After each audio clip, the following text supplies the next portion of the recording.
Bonjour à tous, aujourd'hui je vais vous montrer dans ce tutoriel comment recycler un vieil ordinateur. À savoir, ici pour ma part, j'ai un vieil ordinateur HP qui met au moins 3 à 4 minutes à démarrer. Alors c'est un petit ordinateur avec un disque dur de 32 Go qui n'est pas suffisant pour faire tourner les jeux ni faire tourner un Windows convenablement. Il est dépassé, on va dire. Il a 7 ou 8 ans. Et donc je vais vous montrer dans ce tutoriel comment, à l'aide d'une simple clé USB, comme celle-ci, une petite clé USB, comment lui donner une seconde vie en réinstallant un système qui s'appelle Chromebook OS. C'est vraiment très efficace. Vous pourrez faire tous les travaux de bureautique, des tableaux Excel, vous pouvez récupérer vos fichiers Word, faire des présentations PowerPoint, ou plutôt des présentations compatibles PowerPoint. Vous pourrez relever vos mails, vous pourrez envoyer des photos, recevoir des photos, vous pourrez imprimer, faire tout ce que vous avez envie de faire, surtout avec un démarrage ultra rapide. Quand je dis ultra rapide, ça veut dire que pour cet ordinateur, ça mettra seulement 30 secondes. On peut dire que en 30 secondes, vous allumez l'ordi et vous travaillez 30 secondes après, c'est vraiment très sympathique. Donc, c'est dans ce tutoriel qu'on va voir ça. C'est parti!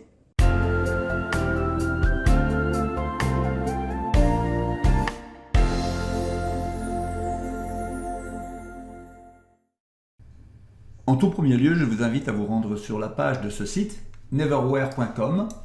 Vous allez cliquer sur Cloud Ready Edition, vous choisissez la version Home, qui est donc la version gratuite. Une fois sur cette page, vous descendez et vous cliquez sur Download USB Maker. Cette page est en anglais, mais le logiciel qu'on va installer est en français. Donc c'est vraiment très facile. Donc précédemment, moi j'ai créé un dossier qui s'appelle Chromebook. Le petit programme que je viens de télécharger est ici.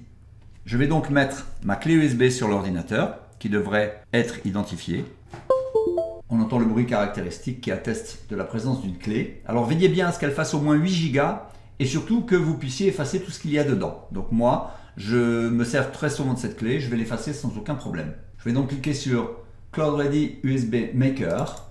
Le programme m'avertit que j'ai besoin d'une clé de 8 Go ou 16 Go, c'est le cas, et il me dit que j'en aurai pour environ 20 minutes.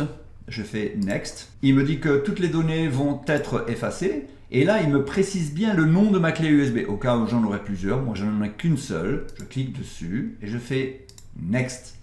Alors là, bien entendu, le programme charge le fichier nécessaire pour créer cette clé USB. Et on se retrouve après. Ça va prendre environ 7-8 minutes. Après, il va le transférer. On se retrouve juste après.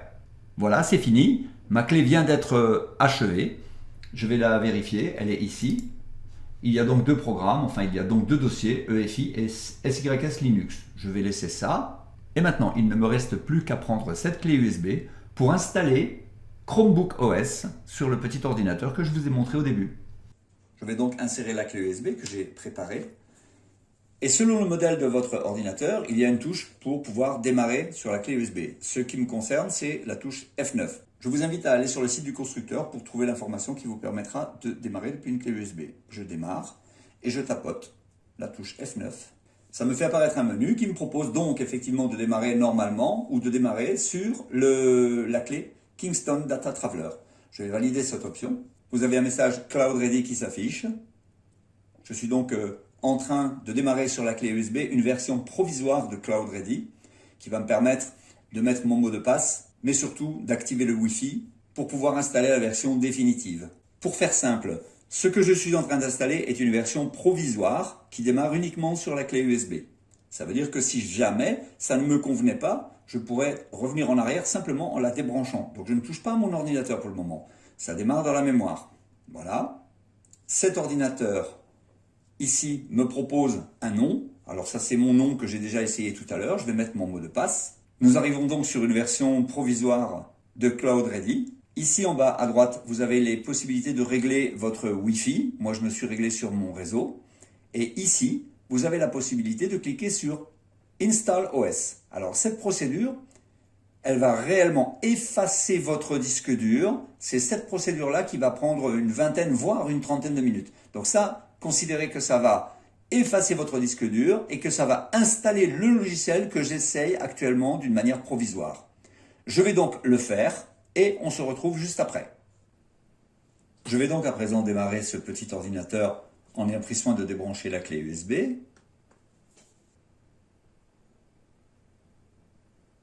Comme je vous le disais, le démarrage s'effectue assez rapidement. Il va bien entendu me redemander mon identifiant.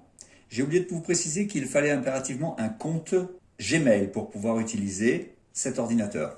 Donc j'ai bien entendu un compte Gmail pour lequel je vais mettre mon mot de passe. À présent, j'arrive sur le bureau et on voit que mon ordinateur est connecté sur le réseau que j'ai identifié tout à l'heure. J'ai donc la possibilité de l'éteindre, de le faire redémarrer comme on le ferait avec un PC Windows.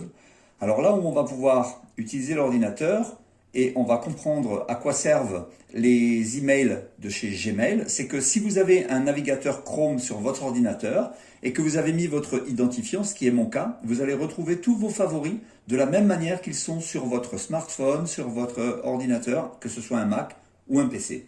Alors bien entendu, moi j'ai déjà mon site favori que j'ai mis ici. On reconnaît tyros.fr. Et ici, bien entendu, je vais pouvoir aller sur YouTube. Vous voyez que ça s'affiche très vite.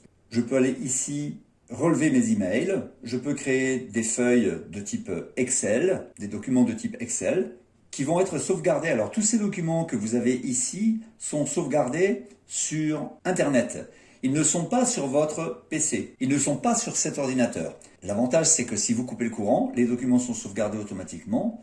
Ils sont repris également sur votre smartphone et sur votre PC ou Mac à la maison. Voilà, donc je peux travailler. Je n'ai même pas besoin de sauvegarder, c'est fait automatiquement. Je vais aller ici, par exemple, consulter Google Earth. Alors, je vous ai épargné le temps de chargement qui a été assez long dans le sens où c'est la première fois que je le lance. Donc, il a fallu qu'il mette en cache certaines choses. Je vais taper, par exemple, une ville qui m'intéresse. Et là, on est en temps réel. Ça saccade un petit peu, mais c'est parce que je n'ai pas de carte graphique sur cet ordinateur. En tout cas, je peux accéder à tout vraiment d'une manière très simple. Tous les documents que vous voyez ici, qui sont donc Google Drive, Google Photos, Google Earth, Google Maps, sont des choses qui font partie du groupe Google, donc YouTube, et vous allez pouvoir y accéder vraiment très facilement. Voilà donc une bonne raison de recycler un vieil ordinateur qui vous permettra de faire des travaux de bureautique facilement. À présent, je vous invite à vous abonner à ma chaîne. N'hésitez pas, l'intérêt c'est que comme je publie des vidéos relativement souvent, généralement une fois par semaine, ça vous permettra d'être averti en temps réel à chaque fois que j'en publierai une nouvelle. Merci et à bientôt.